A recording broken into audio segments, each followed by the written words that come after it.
يوم أمس قمت بزيارة بالليل، لأن لا أريد أن يراني أحد أسوة بالفاروق عمر بن الخطاب.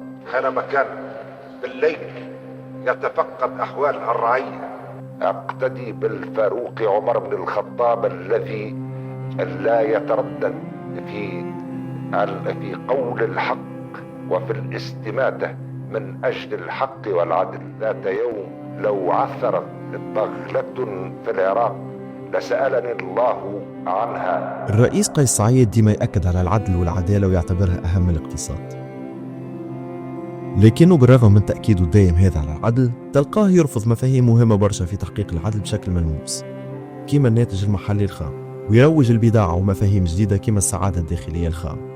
كما قلتها وأعيدها في المرة الأخرى، نحن لسنا في حاجة إلى الناتج الداخلي الخام، نحن في حاجة إلى السعادة الداخلية الخام، le bonheur national brut. لكن الواقع يكشف عكس هذا. مهمين المصطلحات اللي استعملهم قيس سعيد الحقيقة، معناها ما فهمش علاش بعد قرن من التجربة السياسية في العالم اللي قائمة على المؤشرات متاع النمو متاع التشغيل متاع التضخم ما نبدلوش حاجة. مهم إني فما حاجة تتبدل. مؤشر السعادة العام يستعمله هو فضفاض، ما عندوش امباكت على المستوى الاجتماعي الاقتصادي. مؤشرات متاع التعويل على الذات، ولكن مصطلحات كما التعويل على الذات فضفاضة، مصطلحات كيف ما مقاربات جديدة موجهة للإنسانية فلسفة فضفاضة مهم تكون موجودة، ولكن مهم تكون موجودة مش في منصب رئيس جمهورية. الاقتصاد الوطني قائم على السعادة، لو بونور لو بي ان بي، لو بونور ناسيونال بروت، اي اللي هو مفهوم البونور ناسيونال بروت هذايا عاملوا ملك في مملكة اسمها بوتان في شرق الهيمالايا، معناها عباد بودي، معناها سيديو بوديزم، فهمت؟ معناها اللي هما عندهم معتقدات أخرى وروحانيات وكل اوكي، ما عندهمش حاجات وفراوات وكل، ما دوك ولينا نلتجئوا انه انت لاباس دونك سي سا نوتر بونور، فهمت؟ معناها اوكي يعطي الصحه ومحلاه، سي ان بون كونسيبت نجموا نزينوا بها احنا حديثنا، نزيدوه زياده، مش معناها نقيسوا به في بلاد كما تونس عندها في موقع استراتيجي على البحر الابيض المتوسط، دي معناها احنا احسن بلاد معناها بلاصتنا نورمالمون. عنا اقتصاد منكمش بنسبة 0.2%، والدينار خسر أكثر من 20% من قيمته من 2021 لليوم.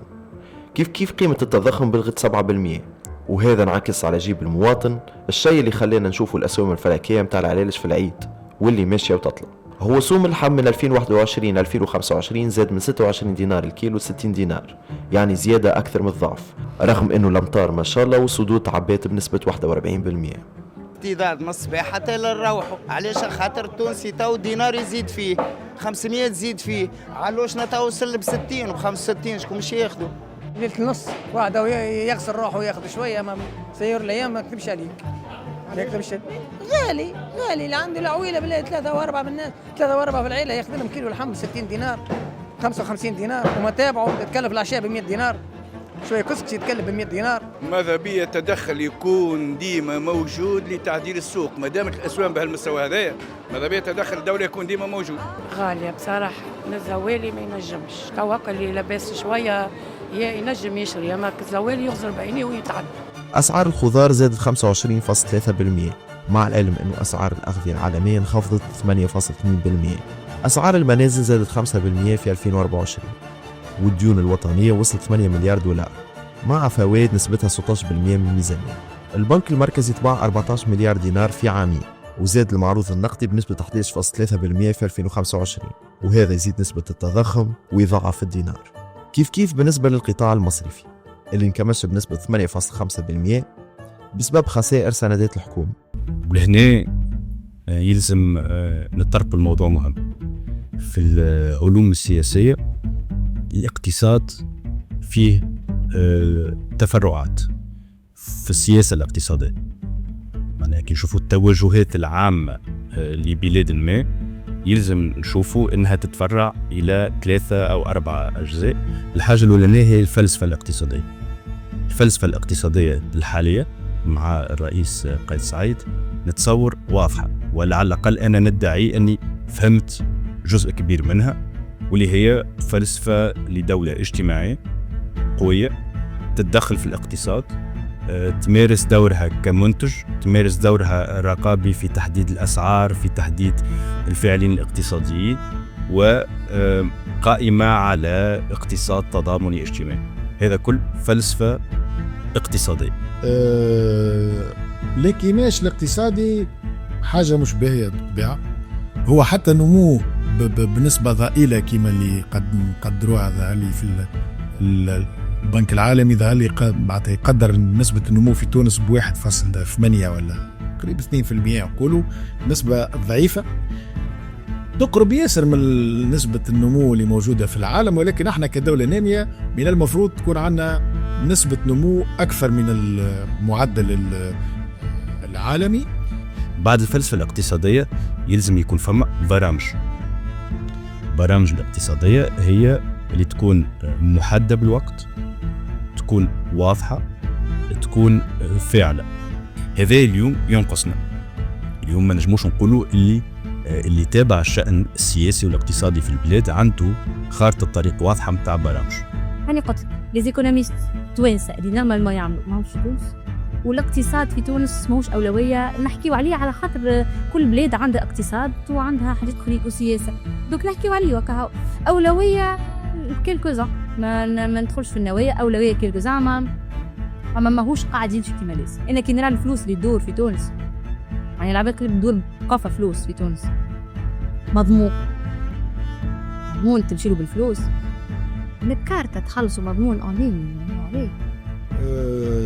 باش نعطي تفسير الحقيقة معناتها شخصي، يعني ماهوش تفسير في معناتها برغم الانخفاض في الأسواق العالمية. علاش حسب رأيي أنا ديما تبقى الأسعار طالعة في تونس؟ على خاطر في الكلفة متاع إنتاج أي منتوج معناتها ما ثماش كان الأسعار العالمية، ثم معاها أسعار متاع إنتاج، متاع طاقة، متاع يد عاملة.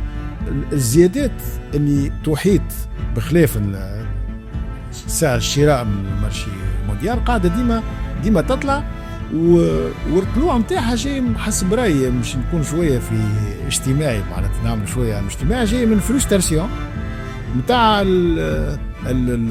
الشركات اللي قاعدة تنتج ولا تبيع، ولا حتى الصغار الفلاحين اللي ينتجوا في